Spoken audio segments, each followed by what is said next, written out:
Baik, kita mulai diseminasi hari ini. Pergi ke pantai membeli kelapa muda. Kelapa dibelah, airnya manis sekali. Izinkan saya setika bulan pertama memandu acara siang hari ini. Assalamualaikum warahmatullahi wabarakatuh. Waalaikumsalam warahmatullahi wabarakatuh. Waalaikumsalam warahmatullahi wabarakatuh. Salam sejahtera bagi kita semua. Om Swastiastu, Namo Buddhaya, salam kebajikan, Shalom, salam rahayu. Yang kami hormati narasumber yang akan melakukan diseminasi, yang kami hormati Bapak Ibu Guru yang telah mengikuti webinar pada siang hari ini. Selamat siang dan saya sampaikan terima kasih atas partisipasinya dalam webinar dengan topik diseminasi penerapan budaya positif di lingkungan sekolah. Puji syukur Alhamdulillah kita panjatkan kepada Allah Tuhan Yang Maha Esa karena dengan rahmatnya kita dapat hadir dalam webinar dalam keadaan sehat walafiat. Untuk mengawali kegiatan hari ini dan meningkatkan rasa nasionalisme kita sebagai warga negara Indonesia, marilah kita menyanyikan lagu Indonesia Raya. Kami mohon seluruh peserta dapat berdiri dengan sikap sempurna.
Peserta dipersilahkan duduk kembali.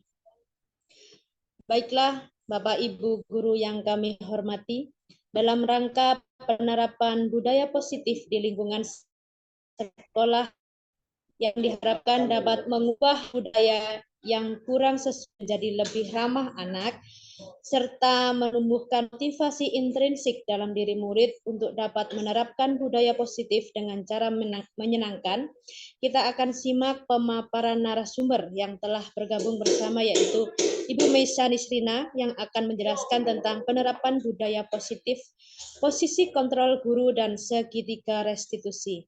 Dan Ibu Zulfa Umayyah yang akan menjelaskan tentang penerapan budaya positif, disiplin positif, dan motivasi perilaku manusia.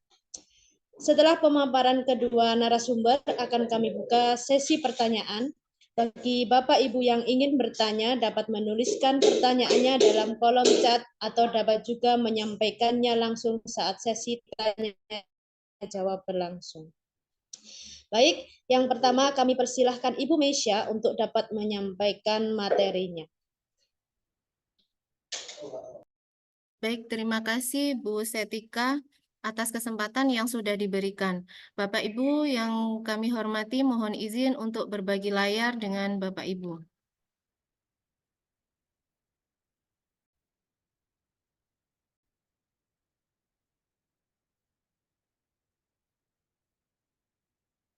Sebelumnya, perkenalkan saya Meisa Nisrina dari SMA Negeri 1 Pandaan.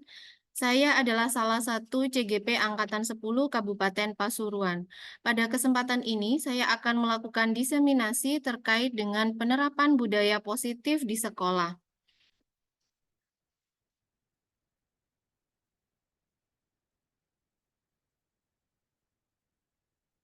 Budaya positif sebenarnya memiliki 5 konsep inti, yaitu ada disiplin positif, yang kedua motivasi perilaku manusia, yang ketiga posisi kontrol guru, yang keempat keyakinan kelas, dan yang kelima segitiga restitusi.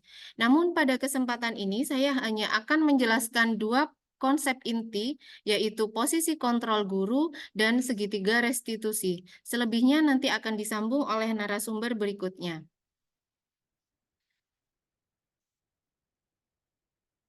Berbicara tentang disiplin positif, cara penerapan disiplin yang mengajarkan anak bertanggung jawab dan menumbuhkan kesadaran diri berdasarkan nilai-nilai kebajikan. Penerapan disiplin positif tersebut tertuju pada disiplin diri yang dapat mengontrol diri dalam melakukan segala tindakan. Guru dapat memberikan teladan murid untuk memahami dan menyadari berdasarkan motivasi internal, bukan dari akibat paksaan, pujian, ataupun hukuman. Berikutnya tentang motivasi perilaku manusia yang akan saya bahas sekilas. Ada 3 macam motivasi perilaku manusia. Yang pertama yaitu untuk menghindari hukuman, yang kedua untuk mendapatkan penghargaan orang lain, dan yang ketiga untuk menjadi orang yang mereka inginkan dan menghargai diri sendiri dengan nilai-nilai yang mereka percaya. Adapun motivasi yang pertama dan yang kedua itu termasuk dalam motivasi eksternal, sedangkan motivasi yang ketiga itu termasuk dalam motivasi internal. Sedikit mengulas tentang keyakinan kelas atau keyakinan sekolah. Dalam membentuk suatu keyakinan kelas atau keyakinan sekolah, ada 4 tahapan yang harus dilalui. Yang pertama, yakni mempersilahkan warga sekolah kalau itu berupa keyakinan sekolah atau murid di kelas kalau itu berupa keyakinan kelas untuk bercurah pendapat, menyampaikan gagasan mereka tentang peraturan-peraturan atau keyakinan-keyakinan serta nilai kebajikan apa saja yang akan disepakati. Yang dilakukan oleh guru yaitu berikutnya mencatat semua masukan dari warga sekolah atau murid. Kemudian tahap berikutnya menyusun kalimat keyakinan sekolah atau keyakinan kelas itu dengan menggunakan kalimat positif. Salah satu ciri dari kalimat positif yaitu tidak adanya kata jangan atau kata tidak boleh atau kata dilarang. Kemudian yang terakhir yaitu meninjau kembali keyakinan kelas yang masih berupa peraturan, karena peraturan dan keyakinan merupakan 2 hal yang berbeda. Setelah itu, setelah ditinjau dan dikaji oleh seluruh anggota, maka keyakinan kelas atau keyakinan sekolah tersebut dapat disepakati.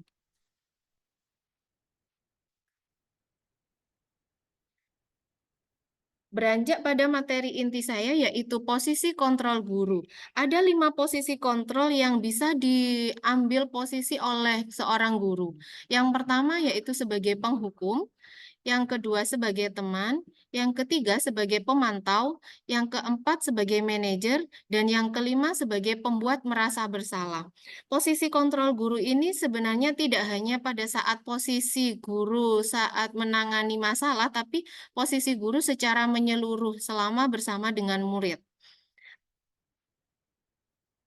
Posisi yang pertama, yaitu sebagai penghukum. Seorang guru yang memiliki posisi sebagai penghukum itu bisa menggunakan hukuman fisik ataupun verbal. Orang-orang yang menjalankan posisi penghukum, guru yang berada pada posisi penghukum ini senantiasa mengatakan bahwa sekolah itu memerlukan sistem atau alat yang lebih menekan murid-murid lebih dalam lagi.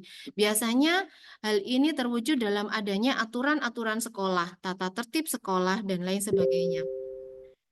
Guru biasanya lebih pada menghardik, menyakiti, atau bahkan menyindir murid. Guru-guru pada posisi ini akan berkata kepada murid, "Kalau kamu tidak melakukannya, saya akan menghukummu." Karena guru pada posisi penghukum hanya percaya bahwa hanya hukumanlah yang dapat mendisiplinkan murid. Jika dilihat dari sisi murid, dari sudut pandang murid, apa dampaknya? Yang pertama akan menghasilkan murid yang lebih sering membentak, murid yang memiliki karakter pendendam, atau bahkan dia suka menyalahkan orang lain.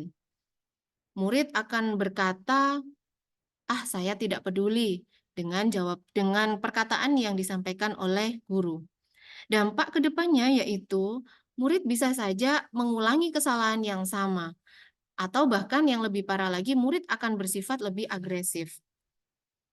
Yang kedua, posisi guru sebagai pembuat merasa bersalah.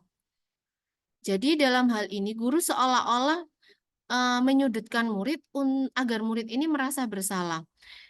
Biasanya hal-hal yang dilakukan oleh seorang guru yaitu berceramah kepada murid, kemudian isi omelannya itu berupa menunjukkan kekecewaan yang mendalam terhadap murid.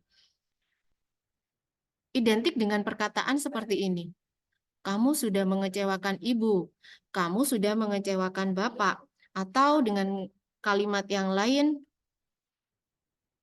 "Berapa kali bapak atau ibu harus memberitahu kamu, saya sangat kecewa sekali dengan kamu."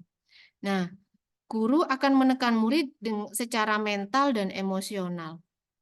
Apa dampaknya? Murid akan berusaha menyembunyikan kesalahan. Murid akan selalu mencari-cari alasan untuk menyangkal tuduhan guru. Bahkan murid memilih lebih baik untuk berbohong. Jika bisa dikatakan, murid akan berkata, "Maafkan saya," tapi itu tidak ada gunanya.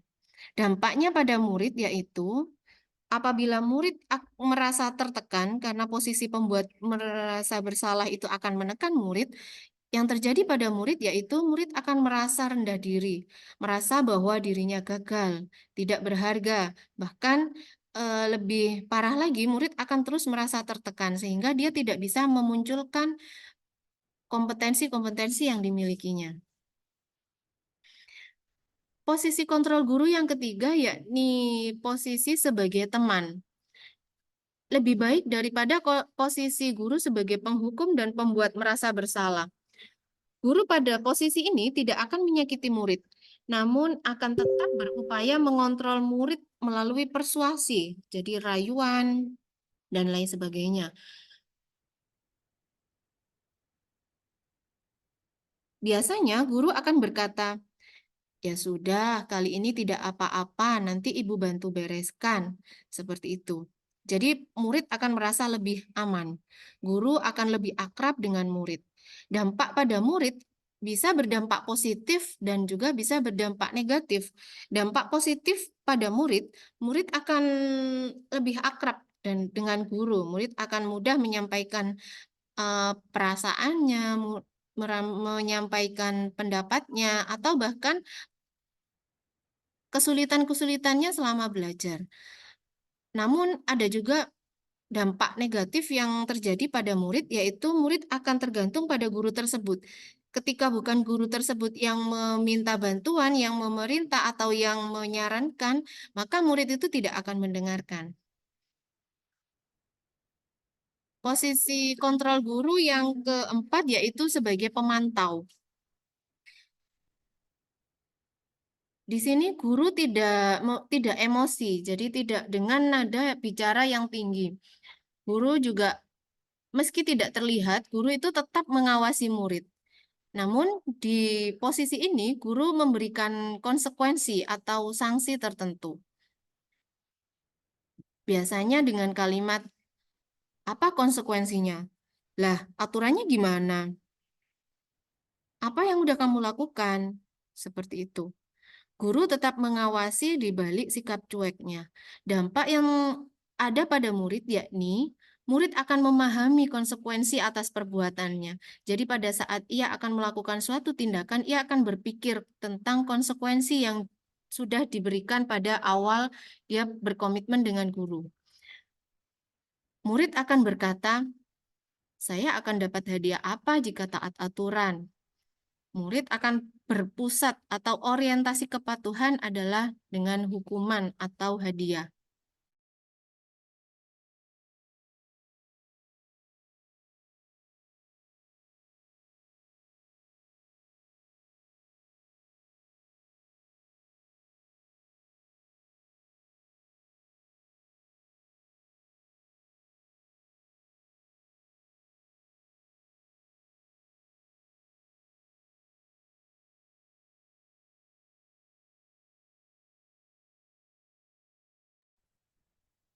Maaf, masih di mute.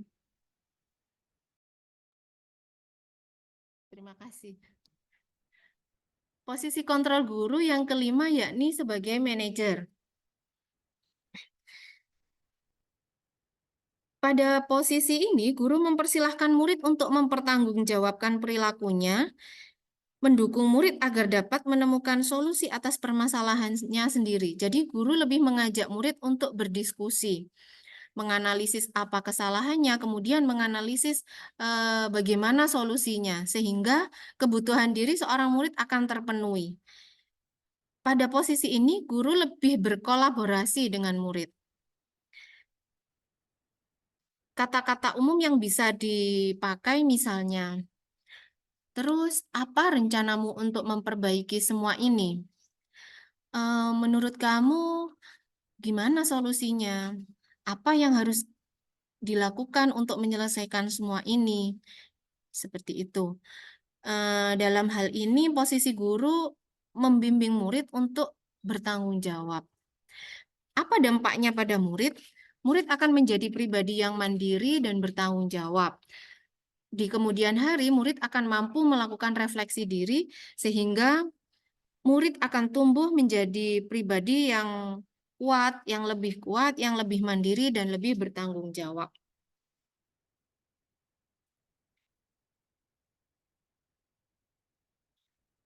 Berikutnya tentang segitiga restitusi. Sebelum beranjak pada segitiga restitusi, saya akan membahas terlebih dahulu tentang apa itu restitusi.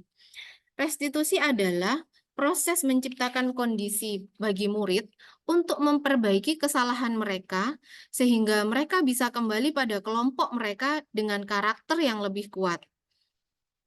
Restitusi juga merupakan suatu proses kolaboratif yang mengajarkan murid untuk mencari solusi atas permasalahan mereka dan membantu murid berpikir tentang orang seperti apa sih yang ingin mereka wujudkan pada dirinya atau bagaimana mereka harus memperlakukan orang lain. Nah, dari kelima posisi guru yang sudah dibahas tadi, posisi yang paling tepat untuk segitiga restitusi yaitu posisi guru sebagai manajer. Adapun tahapan dari segitiga restitusi dalam sebuah penyelesaian masalah, yaitu yang pertama menstabilkan identitas. Pada tahapan ini, tujuan dari menstabilkan identitas yaitu untuk mengubah identitas anak dari orang yang gagal karena melakukan kesalahan menjadi orang yang sukses. Karena anak yang melanggar kesalahan atau melakukan sebuah kesalahan, melakukan sebuah tindakan yang kurang baik, itu dianggap sebagai anak yang gagal. Nah, dia mencoba untuk memenuhi kebutuhan dasarnya, namun ada benturan. Kalau kita mengkritik dia, maka kita akan tetap membuatnya dalam posisi gagal. Berbeda lagi kalau kita ingin ia menjadi seseorang yang reflektif, maka kita harus meyakinkan murid dengan cara mengatakan kalimat-kalimat yang lebih positif. Misalnya, kamu bukan satu-satunya yang melakukan kesalahan ini kok. Setiap orang pasti pernah melakukan kesalahan. Kita masih berada pada tahap belajar. Jadi wajar kalau misalnya kamu melakukan kesalahan. Seperti itu. Tentunya sebelum kita menstabilkan identitas, kita minta terlebih dahulu klarifikasi dari murid atas kesalahan yang dilakukan. Tahapan yang kedua yaitu validasi tindakan yang salah.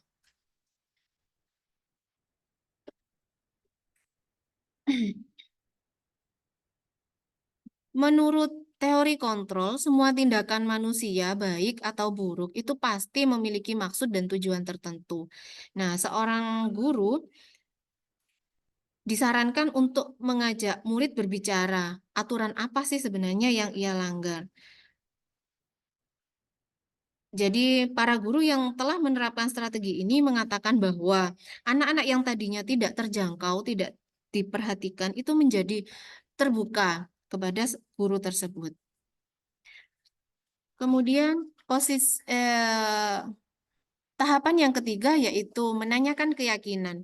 Pada tahapan ini guru mencoba untuk menanyakan keyakinan pada murid, keyakinan manakah yang sudah disepakati, namun keyakinan manakah yang telah mereka langgar. Misalnya dengan kata-kata, kira-kira nilai-nilai apa yang sudah kita sepakati sebelumnya, kemudian dikaitkan dengan masalah yang mereka hadapi, kita ajak untuk berdiskusi keyakinan kelas yang mana atau keyakinan sekolah yang mana yang sudah dilanggar seperti itu. Atau bisa juga dengan bertanya, sebenarnya kamu ingin menjadi orang seperti apa sih? Nah, itu akan berbalik pada keyakinan yang mereka anut. Seperti pada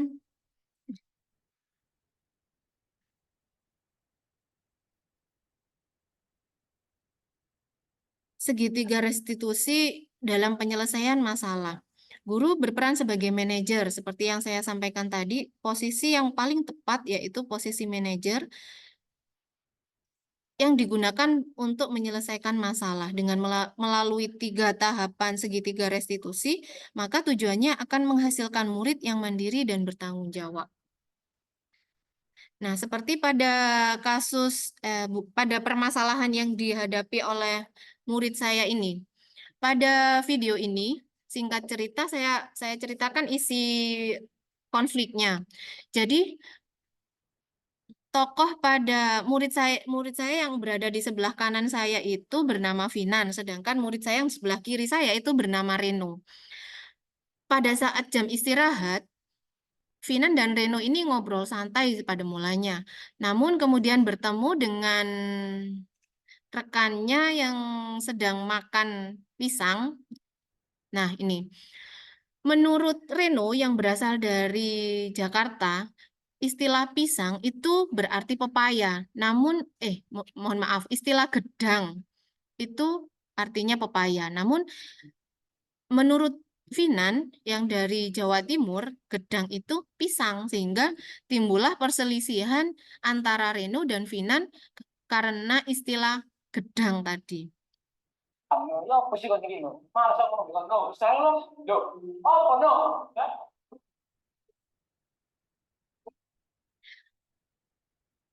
Apakah suara videonya bisa terdengar? Baik, Bisa, Bu. baik, terima kasih. Nah, Nah, ini ini penerapan tahapan restitusi yang saya lakukan. misalnya di sini bahasa itu pakai bahasa yang kadang di dalam tulisan masih kayak maksa kalau pisang itu pepaya. Namanya pertengkaran itu hal yang biasa. Membuat kesalahan itu juga manusiawi. Kita semuanya pasti pernah melakukan kesalahan. Apalagi kalian masih dalam proses belajar di SMA. Karena melakukan kesalahan itu bagian dari proses pembelajaran. Nah, Terus setelah tahapan yang pertama sudah dilakukan yaitu menstabilkan identitas. Setelah itu tahapan segitiga restitusi yang kedua, validasi tindakan yang salah. apa begitu langsung diajak trainingnya. Iya. Terus ini tiba-tiba dorong itu saya juga emosi juga jadi. Oh, karena emosi. Kalau Reno, apa alasannya kemarin? Ya, Kok karena sampai diejek itu. nggak diejek langsung kamu nggak terima begitu aja? Iya, Pas apa itu? Pas istirahat atau pas istirahat? Di samping menurutmu itu perilaku yang buruk atau yang bagus? guru harusnya saya coba emosi dulu dan makanya dulu tentang ini bahasa aslinya itu sebenarnya upaya gitu kan. Seperti di sini terbantu bisa. Itu yang langsung tersulut emosi, tidak klarifikasi apa itu artinya tegang menurut bahasanya Reno gitu ya. Iya. Terus Renonya tersulut emosi juga karena diejek sama Lina. Itu perbuatan baik atau buruk kalau langsung tersulut? Harusnya kamu bagaimana? Ya, harusnya bercanda. Menganggap itu hanya bercanda ya, karena konteksnya waktu itu lagi istirahat, lagi bercanda gitu. Mungkin kita tidak memahami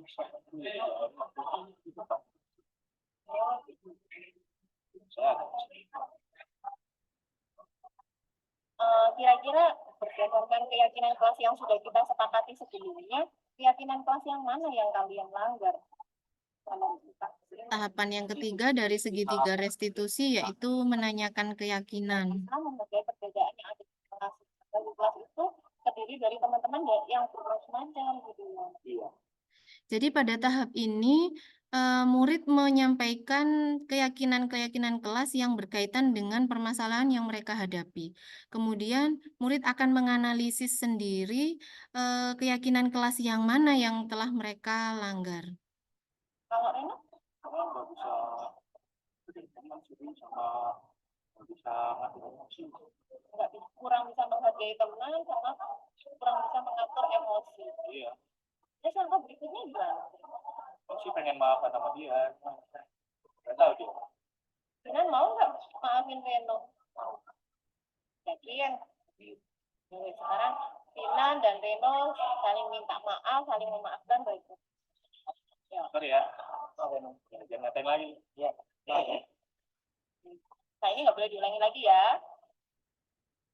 Assalamualaikum warahmatullahi wabarakatuh. Perkenalkan, saya Dinan Maulana Akbar dari kelas 10B dari sekolah SMA N 1 Bandar. Saya merasa senang saat diajak berdiskusi dengan Bu Mei karena masalah saya dengan teman saya Reno tadi. Karena dengan berdiskusi dari Bu Mei, saya dapat memahami perbedaan antara kelas saya itu yang memiliki banyak sekali perbedaan. Saya Dinan Rata Reno Wibowo dari kelas 10B SMA N 1 Pandaan. Saya senang saat berdiskusi dengan Bu Mei karena pertengkaran saya dengan Dinan Maulana Akbar dan tidak akan mengulangi menyulut emosi lagi. Sekian video. Baik, sekian penyampaian diseminasi dari saya. Kurang lebihnya saya mohon maaf. Saya kembalikan lagi kepada moderator. Terima kasih. Assalamualaikum warahmatullahi wabarakatuh. Waalaikumsalam warahmatullahi wabarakatuh.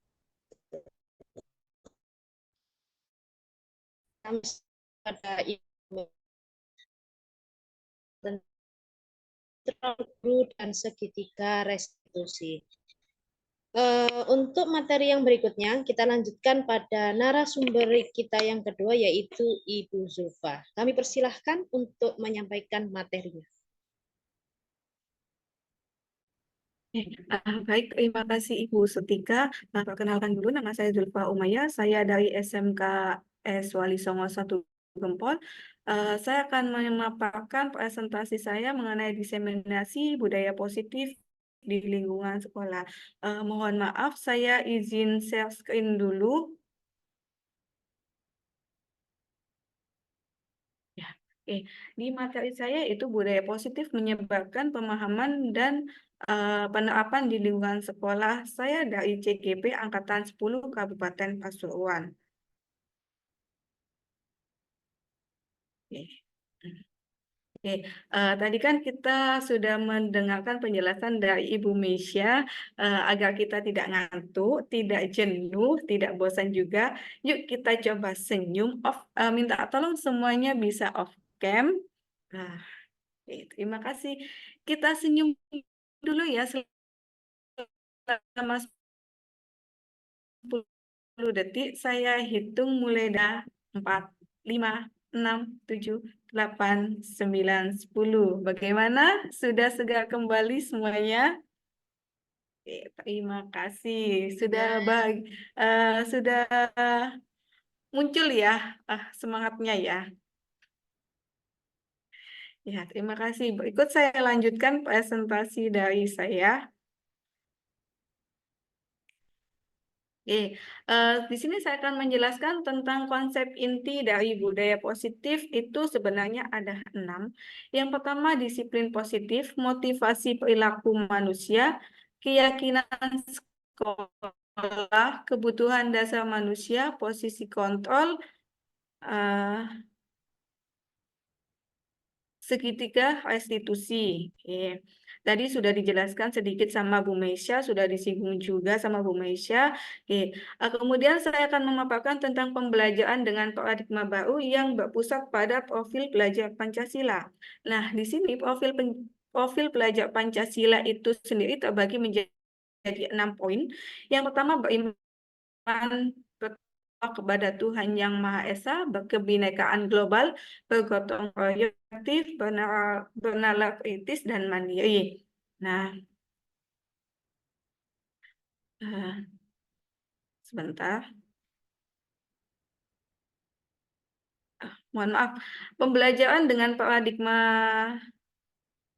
baru itu merupakan pembelajaran yang berpusat pada murid, yang sesungguhnya setiap murid itu akan belajar sesuai dengan kebutuhan dan tahapan perkembangannya. Pembelajaran ini berorientasi pada penguatan kompetensi dan pengembangan karakter sesuai dengan profil pelajar Pancasila.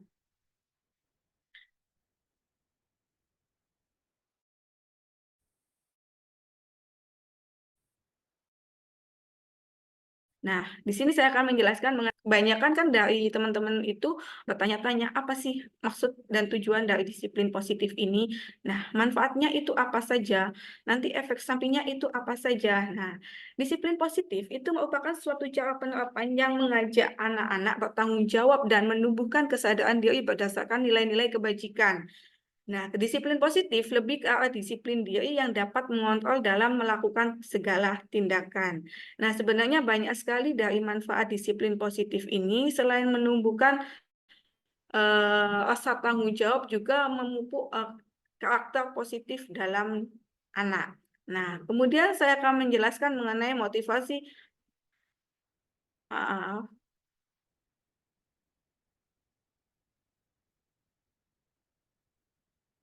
Mohon maaf, kebablasan. Nah,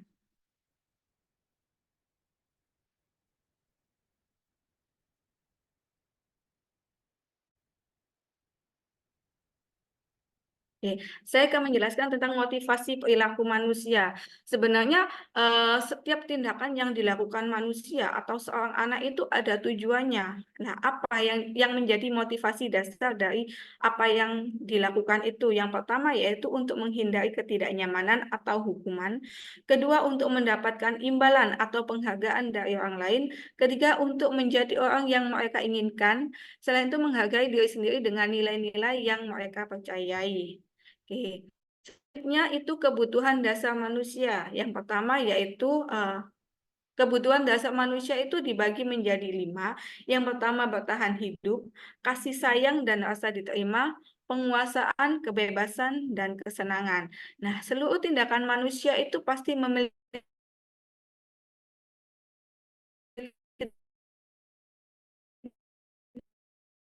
tujuan tertentu, sesuatu yang terbaik yang untuk kita, untuk mendapatkan apa yang kita inginkan. Kebutuhan kita mendapatkan apa yang kita inginkan sebetulnya saat itu sedang memenuhi satu atau lebih dari satu kebutuhan dasar.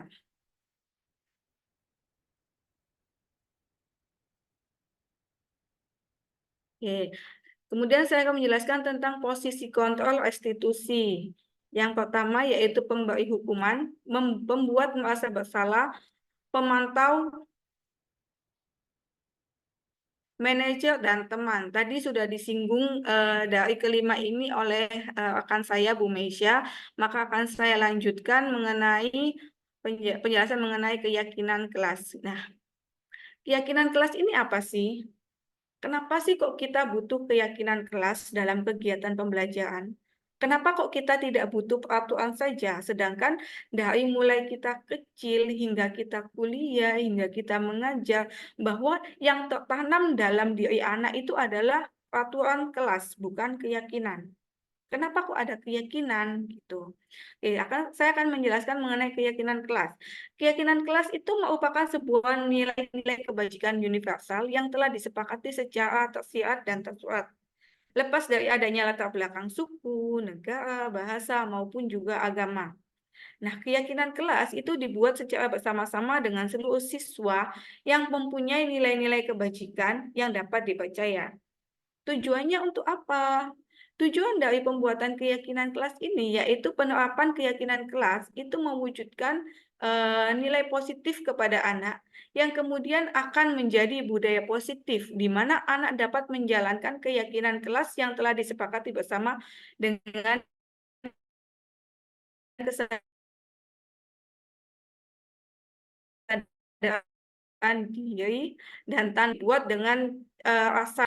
Selanjutnya saya akan memaparkan tentang segitiga restitusi. Segitiga restitusi itu proses menciptakan kondisi bagi murid untuk memperbaiki kesalahannya sehingga karakter mereka itu terbentuk menjadi lebih kuat ketika kembali pada kelompoknya.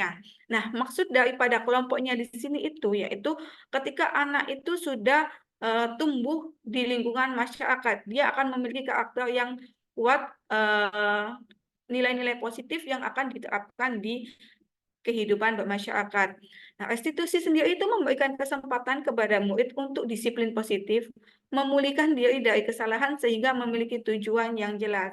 Nah, segitiga restitusi itu terbagi menjadi 3 urutan. Yang pertama menstabilkan identitas, yang kedua validasi tindakan, yang ketiga menanyakan keyakinan. Nah, ini salah satu contoh budaya positif di sekolah saya. Jadi, setiap hari Jumat di masing-masing kelas itu mereka sudah terbiasa setelah doa bersama untuk membuka kegiatan pembelajaran, mereka akan melanjutkan dengan membaca surat Al-Mulk.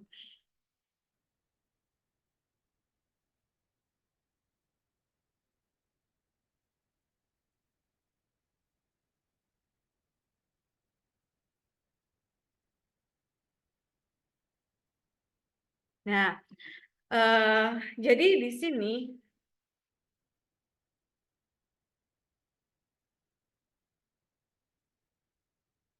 Nah, di sini di sekolah saya itu terbiasa menerapkan budaya positif melalui Hotmil Quran tadi. Selain itu tadi Hotmil Quran setiap Jumat Legi. Jadi anak-anak sudah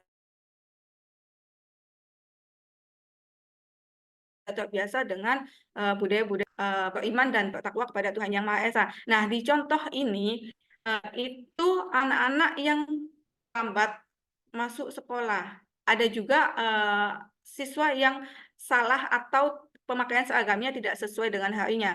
Nah, di sini itu ada timnya tersendiri dari tim BK dan kesiswaan itu yang memiliki tugas untuk mendisiplinkan anak-anak. Jadi memberikan pengarahan bahwa apa yang sudah menjadi tata tertib sekolah itu harus ditaati oleh semua warga sekolah. Tuh.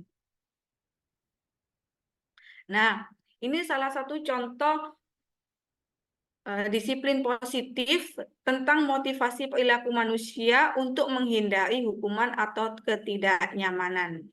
Selamat menikmati.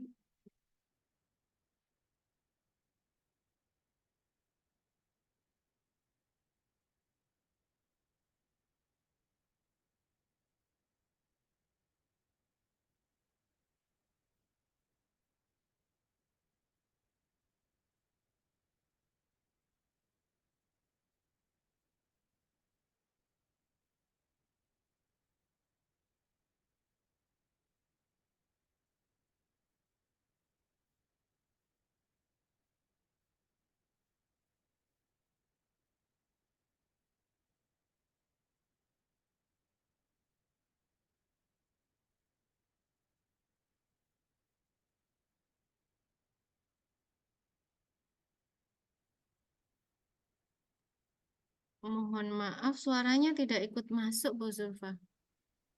Kenapa? Suara videonya tidak ikut masuk. Oh, suaranya tidak bisa masuk ya? Ya, pas awal share screen.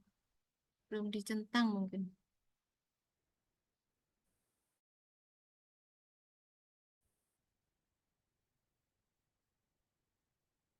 Sudah centang, Bu? Ini, Bu.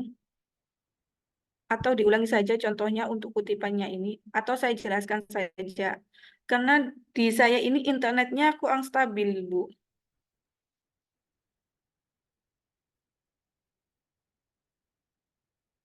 Gimana, sudah masuk suaranya? Belum, Bu.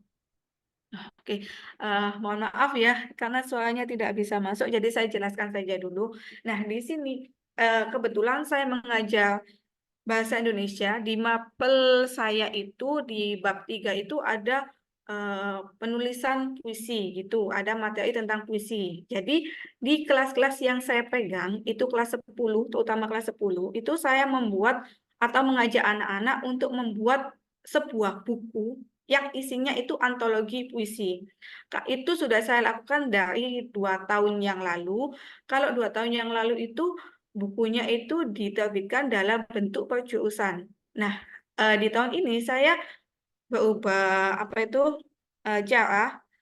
Akhirnya setiap kelas itu wajib, bukan wajib sih, ini sudah setiap kelas membuat sebuah buku antologi puisi dengan satu anak mengumpulkan 5 judul puisi. Nah, 2 anak ini itu tergesa-gesa mengumpulkan tugasnya, mengumpulkan buku puisinya, padahal belum masuk waktu deadline-nya, waktu yang sudah kami sepakati di kelas. Jadi anak-anak ini dengan setelah ujian langsung menuju atau menemui saya untuk mengumpulkan buku ini karena takut terlambat karena takut mendapatkan hukuman dari saya begitu.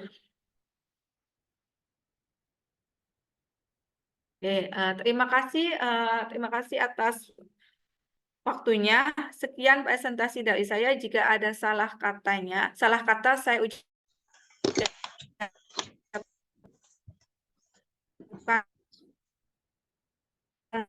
Terima kasih.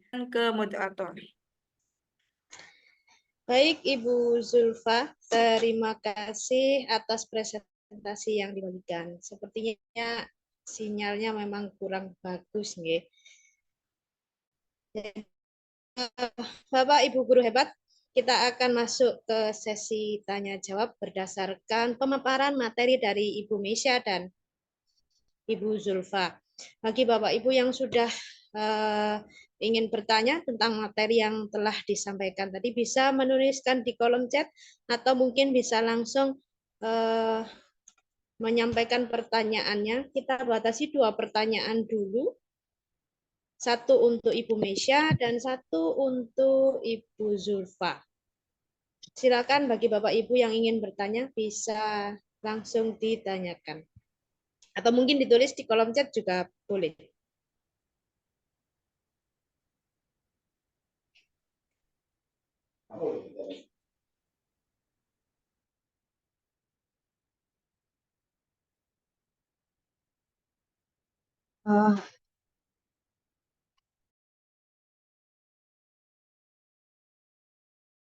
Baik Ibu Sakinah, silahkan disampaikan pertanyaan yang ingin disampaikan. Apakah suara saya terdengar, Ibu? Terdengar baik sekali Ibu Sakinah. Oh iya.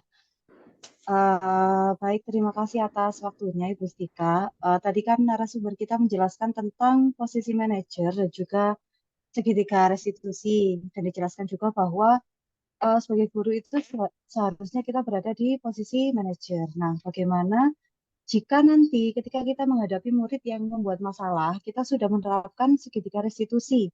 Murid juga sudah tahu bahwa ia bersalah dan ia mampu memperbaiki kesalahannya, tapi nanti di kemudian hari itu dia mengulanginya lagi. Padahal kita sudah seperti itu, sudah menerapkan segitiga restitusi dan juga sudah memposisikan diri sebagai manajer. Itu bagaimana nanti mohon petunjuk dan juga solusinya. Itu saja, terima kasih. Baik, terima kasih Ibu Sakinah. 1 pertanyaan lagi. Kalau tadi posisi manajer dan segitiga restitusi, berarti ini mengarah kepada materinya Ibu Mesya. Atau mungkin nanti bisa, karena ini adalah materi yang saling berhubungan, jadi mungkin Ibu Zulfa juga bisa memberikan tambahan. Gitu.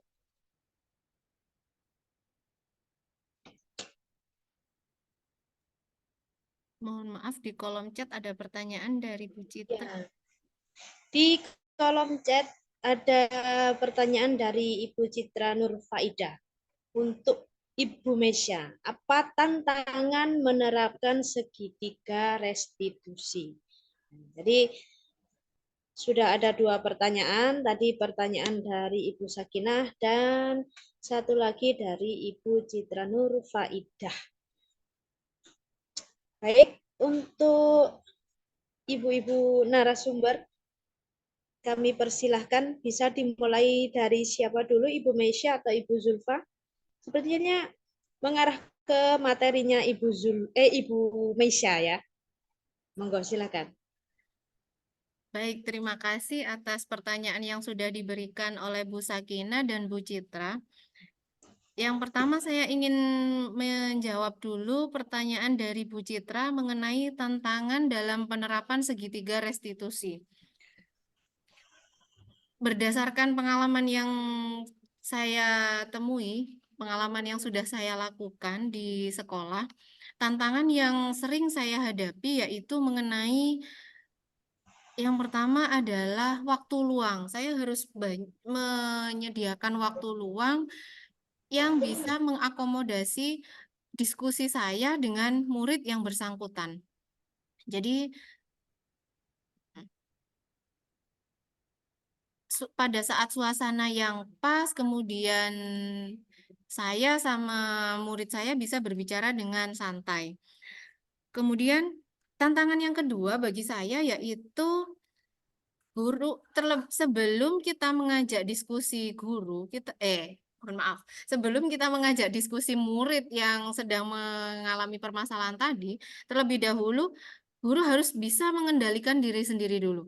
Nah, untuk menemukan posisi guru sebagai manajer, berarti kita harus mulai menurunkan nada bicara, kemudian menurunkan egois seolah-olah kita adalah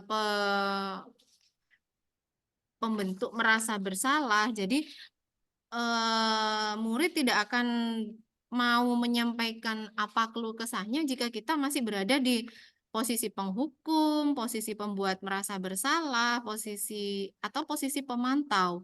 Nanti murid akan lebih menganggap kita sebagai pemberi hukuman. Jadi, ini pasti saya mau dihukum. Ini pasti saya mau dibicarakan yang macam-macam. Kemudian yang ketiga tantangannya adalah kita harus mencari lokasi atau tempat yang pas untuk kita berdiskusi dengan siswa, dengan murid. Jadi kita tidak seolah menghakimi murid tersebut.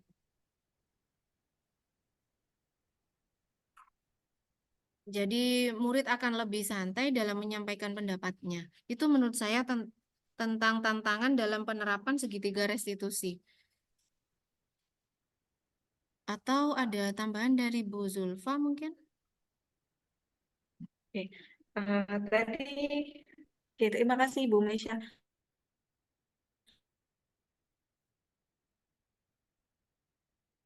Saya menambahkan kalau itu sebenarnya ada di kita selaku guru itu bagaimana cara kita untuk tetap continue memantau dan juga menjadi posisi manajer terhadap siswa-siswa kita. Ketika kita menghadapi siswa yang memiliki masalah, entah itu masalah dari rumah atau teman atau masalah dari internalnya siswa tersendiri itu, nah kita harus bisa tetap continue gitu untuk tetap mengingatkan anak-anak kita itu atau mengingatkan siswa. Misalnya dari kasus yang Bu Mesya tadi, yang di kasus contohnya Bu Mesya tadi ada kesalahpahaman ya.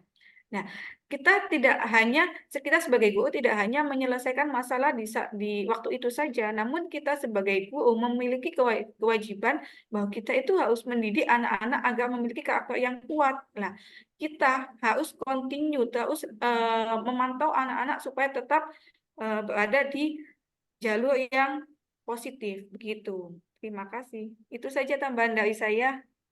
Terima kasih, Bu Meisya.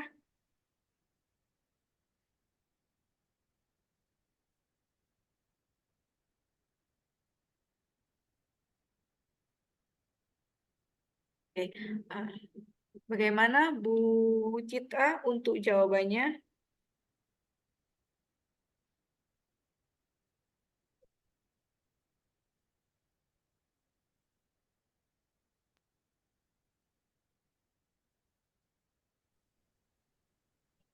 Sepertinya Bu Citra habis menulis terus tidak ada. Barangkali dijawab untuk pertanyaan yang kedua, atau tadi sudah dijawab dua-duanya? Masih menyinggung pertanyaan dari Bu Citra, Bu Setika itu tadi. Oh, iya.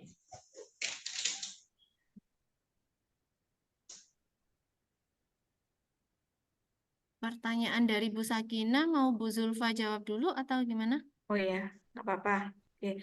Tadi pertanyaannya Bu Sakina, bagaimana jika kita sudah menerapkan segitiga restitusi, namun siswa tersebut tetap melakukan kesalahan atau hal yang sama? Ya, gitu nggih. Ya, Bu Sakina ya. Ya, kita sebagai guru itu wajib untuk mengingatkan anak tersebut jika melakukan kesalahan. Jika sudah diingatkan berulang kali dan anak tersebut berkali-kali melakukan kesalahan yang sama, bahkan anak tersebut merasa saya loh tidak melakukan kesalahan yang sama. Ketika merasa begitu, maka kita sebagai guru memiliki kesempatan untuk membuat kesepakatan dengan siswa tersebut. Nah, kesepakatannya apa? Kesepakatannya itu kita bisa membuat atau menanyakan kepada siswa tersebut konsekuensi apa yang akan kamu dapat jika kamu melakukan hal yang sama, gitu. Maka siswa tersebut akan berpikir, apa konsekuensi yang tepat buat saya jika saya melakukan kesalahan yang sama, entah itu sadar atau tidak. Nah, dari kesepakatan itu nanti anak tersebut akan terus mengingat-ingat konsekuensi atas konsekuensi yang sudah disampaikan kepada gurunya atau yang sudah diusulkan kepada gurunya dan sudah disepakati secara bersama-sama. Maka ia akan mengingat terus, oh kalau saya melakukan ini, saya akan mendapatkan konsekuensi itu. Nah, di sini kita akan mengajarkan anak-anak untuk bertanggung jawab atas apa yang sudah menjadi keputusan mereka. Nanti ini akan dikembangkan lagi untuk anak tersebut ketika ia sudah maka apapun yang terjadi, apapun yang menjadi keputusannya, maka ia harus bertanggung jawab penuh atas apa yang menjadi pilihannya. Begitu, Bu. Jadi kita sebagai guru harus mengingatkan lagi. Jika tetap diulangi, maka kita akan membuat kesepakatan dengan siswa tersebut untuk konsekuensi yang akan didapat jika ia melakukan hal yang sama. Begitu, Bu Sakina. Atau Bu Meisya mau menambahkan jawabannya? Ya, terima kasih. Saya setuju dengan jawaban yang disampaikan oleh Bu Zulfa mengenai konsisten atau continue.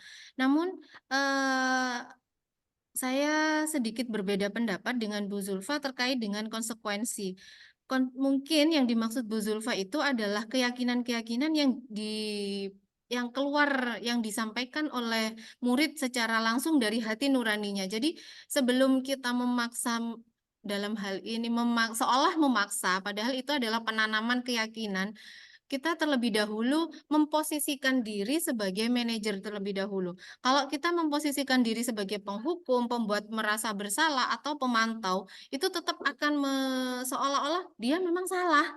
Kamu itu salah, kamu itu harus ada yang dibetulkan. Tapi ketika seorang guru itu berperan sebagai manajer, dia akan mengajak ngobrol muridnya itu seolah rekan diskusinya.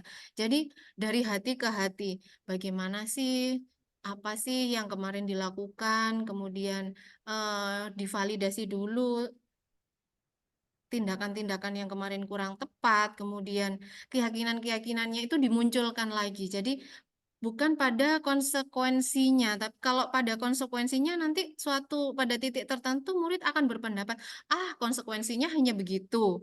Konsekuensinya hanya begitu. Tapi ketika murid itu disadarkan dengan kamu ingin menjadi orang seperti apa sih? Nanti kalau sudah dewasa, kamu ingin punya karakter seperti apa? Nilai-nilai apa yang kamu harapkan pada dirimu? Nah, kalau sudah seperti itu, maka dia akan berpikir jauh. Berpikir, oh nanti kalau saya berbuat kesalahan lagi, nanti saya nggak jadi orang seperti yang saya inginkan lagi. Malah saya akan jadi orang yang begini-begini, yang lebih buruk dari apa yang dia inginkan. Seperti itu. Terima kasih. Baik, demikian penjelasan dari Ibu Mesya dan Ibu Zulfa untuk pertanyaan dari Ibu Sakinah.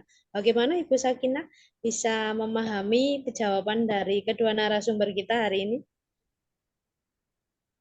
Iya, jawabannya sudah jelas dari Bu Zulfa dan juga tadi dikuatkan oleh Bu Mesya juga. Jawabannya sudah jelas, sudah dimengerti. Terima kasih. Terima kasih. Barangkali ada pertanyaan yang lainnya. Satu pertanyaan lagi mungkin sebelum kita akhiri. Ini sudah lebih dari jam 2 sesuai dengan jadwalnya, lebih dari jam 2. Tidak ada? Jika tidak ada pertanyaan lagi, maka untuk kegiatan diseminasi hari ini kami tutup sampai di sini. Atas kurang lebihnya dari saya sebagai pemandu acara, begitu juga dengan narasumber kami yaitu Ibu Mesya dan Ibu Zulfa. Apabila ada kekurangan, kami mohon maaf yang sebesar-besarnya. Terima kasih atas kehadiran Bapak Ibu guru hebat yang ada di sini. Saya akhiri pertemuan kita kali ini. Wassalamualaikum warahmatullahi wabarakatuh. Waalaikumsalam warahmatullahi wabarakatuh. Terima kasih Terima Bapak Ibu. kasih, Bapak Ibu. Terima kasih.